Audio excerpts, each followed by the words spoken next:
You really thought that hiding that will would keep me from getting anything? I threw the crumpled document onto the coffee table, my voice cold as a blade. Eric's face immediately flushed red, the papers in his hands crumpling under his grip. He stood there like a wild beast trapped in a cage, yet also like a child suddenly stripped of control. From today on, no one in this house will be able to control others at will, not even you. I slowly spread out the other will in my hands, letting each word land squarely in his eyes. He slammed the coffee table, the sound both a warning and an outburst. You actually dare to take what's mine? Yours? Never. I replied calmly, pointing to the papers. These are what Father left for us. Every right, every penny, is no longer just your pawn. Eric took a step back, his gaze both panicked and furious. The sense of control he had long relied on was completely shattered. The air thickened with silence. I could clearly see him realize for the first time that his habitual dominance no longer worked. This was just the beginning, but from today, Eric would have to face the fear and regret of losing control. At that moment, my parents stood nearby, their faces slightly pale. My mother pressed her lips together, her eyes filled with worry. My father crossed his arms over his chest, seemingly ready to intervene, yet hesitant to act recklessly. You think a single piece of paper can change everything? Eric roared, eyes blazing. I could see the long-standing habit of controlling this family, the instinct to dominate, being completely torn apart. I don't want to change everything. I just want you to understand that being used to controlling others doesn't mean you're ever truly safe. I leaned slightly forward, my voice low, yet carrying an irresistible firmness. Father finally spoke, his voice trembling slightly. Eric, calm down, this is a family matter. We can sit down and discuss this properly. Eric snorted, scanning my parents before locking his gaze onto me. You've been sneaky your whole life. How many things have you done behind my back? You think you can beat me like this? Beat you? I don't want to beat you. I want fairness.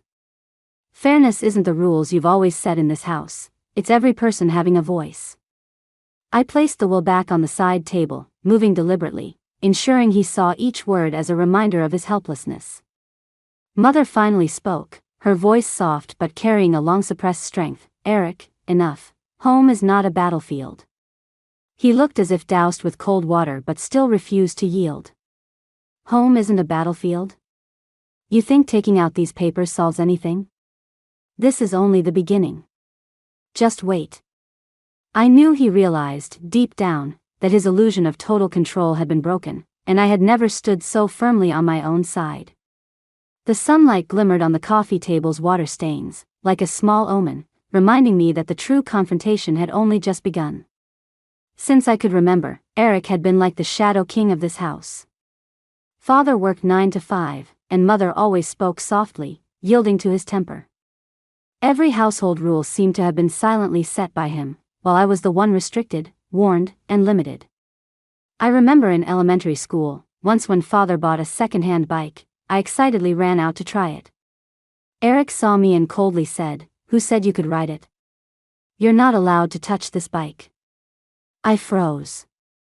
Father seemed like he wanted to say something, but he only cleared his throat lightly and looked away. "Step aside, or you'll ruin the seat I like," Eric yelled.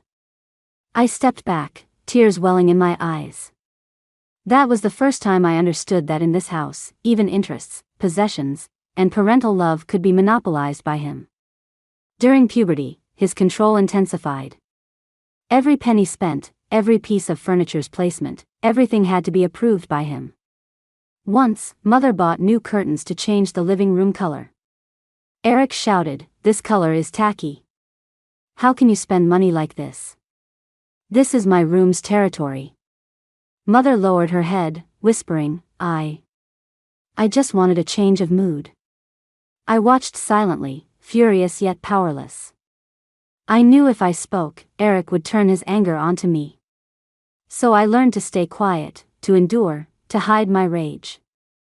Those years, my life was suffocated by his rules: meal times, bedtimes, desk arrangement, TV channels, Even what I could wear seemed to need his authorization. Once, I secretly wore a blue t-shirt I liked. He grabbed it and tore a corner off. "Who do you think you are? Wearing this is provocation. Don't let me see it again." I clenched my fists quietly, silently vowing that one day, I would no longer be controlled. The humiliation of adolescence wasn't only material but mental. Eric liked embarrassing me in front of friends. After middle school, he shouted in the living room, "Look at your outfit. You're worse than the worst in your class. I bet you won't even get into college." I lowered my head in silence. Father only sighed, saying nothing. Every word of his was a blade piercing my self-esteem, painful yet inescapable. In high school, I tried to resist. When he controlled my schedule or criticized my grades, I calculated in my mind when I could secretly do what I wanted. Once, I signed up for a summer camp and excitedly told my parents. Mother hesitated. "Are you sure?" "It's fine, I already signed up." That night, Eric came home furious. "You allowed her to do this? I told you she couldn't make decisions." Mother choked back tears. Father looked down in silence. I watched his raging eyes, a calmness rising inside me. I knew tolerance alone wouldn't solve anything. I had to learn to wield power myself, so he could no longer trample my will. In college, I first tried gaining autonomy through grades and independent action. When Eric saw me surpass him academically, a flash of jealousy crossed his eyes. He began criticizing every detail of my life: room organization, late returns, tone in phone calls. Once, I bought a laptop. He snatched it. "How dare you buy such an expensive thing? With all the bills at home, who do you think you are?" I held back my anger, calmly saying, "This is my money. I earned it. Why shouldn't I?" He snorted and went to my parents. "Don't you see? She doesn't understand the rules. She can't just do whatever she wants." Parents could only sigh and stay silent, hiding their helplessness. Each oppression, each humiliation, was like a heavy stone on my shoulders. But it also taught me to observe, endure, and strategize. I began recording every instance of his over-control, every provocation, every parental concession. These became the foundation of my later revenge. I also learned to analyze his weaknesses calmly. Eric relies on intimidation to maintain power. But in the presence of a composed, methodical person, he becomes uneasy. He fears exposure and losing total control. At family gatherings, I pretended to obey, while quietly accumulating evidence: how he controlled bills, directed parents' lives, presented a perfect self to relatives. I knew one day, these weaknesses would be my key to turning the tables. As an adult, I gained leverage through financial independence and information control. Every childhood humiliation was converted into a strategy, allowing me not just to retaliate, but to make him unknowingly lose control. By focusing on family finances, household order, and parents' daily routines, I realized true revenge isn't in momentary anger, it's in precise, sustained planning. Every document, every meeting, every bill became a tool of counteraction. These experiences shaped me into who I am today, a person who appears gentle, yet is inwardly calm, resolute, capable of reorganizing family order. Past humiliations became fuel for revenge, giving me confidence in facing Eric's arrogance and my parents' concessions. I knew that when the real confrontation came, Eric's arrogance and rage would no longer hide the fear within, a result of my long-term observation, accumulation, and planning. I remember the first day I decided to act. Eric shouted in the living room as usual, "Who left the lights on? You all have no rules." I stood on the stairs, watching his back, calm as water. Years of patience and observation had taught me that each outburst was a crack in his confidence. I took a deep breath, silently making my plan: start with the finances, then gradually reclaim household control. Step 1: master the household finances. I found past bank statements and contracts, discovering Eric had secretly controlled family accounts without parents fully understanding the numbers. I began quietly recording every transaction, noting every unreasonable allocation. "What are you doing?" Eric once barged into the study, seeing me going through the statements. Organizing accounts, I replied calmly. You think you're qualified? These things aren't your business. I just smiled and continued. He gritted his teeth, but found no excuse to stop me. For the first time, I felt a long-lost victory. He was unsettled. Next, I started changing household routines. Eric controlled meal plans, so I adjusted ingredients and menus when he wasn't paying attention. Mother whispered in the kitchen, "You won't get caught, right? Don't worry. He'll only notice the result, not the process," I replied efficiently. Days later, he discovered breakfast menus differed from his plan. He leapt in anger. Who changed my schedule? You're sabotaging things. Just trying a new flavor, I said calmly. He slammed dishes into the sink, glass shattering. His rage was chaotic, while I calmly calculated my next move. I then used information gaps and family meetings to gradually strip his authority. Whenever parents raised opinions, I prepared supporting documents in advance, leaving Eric unable to argue in front of everyone. Once, he loudly accused Mother of reckless spending. I had pre-organized the bills, and she handed them over. "Eric, see, I've checked everything." His face darkened. Flustered, he flipped through the bills. This can't be. I remember. I watched him stammer, a faint smile in my heart. For the first time, he lost absolute control. As I mastered more details, the pace of revenge quickened. I arranged a family gathering, inviting relatives to discuss finances and household division. Eric remained domineering but found his influence ineffective. "You're acting completely unreasonably," he finally lost patience. "Every plan you make is about power, not us," I said, looking him squarely in the eye. He glared, furious. "How dare you? Do you know what you're doing? You're ruining everything."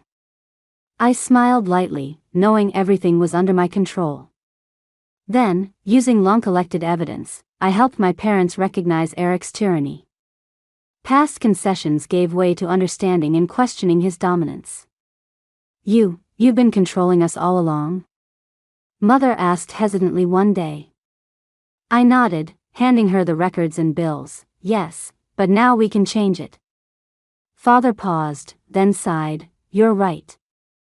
Eric shouldn't have monopolized everything."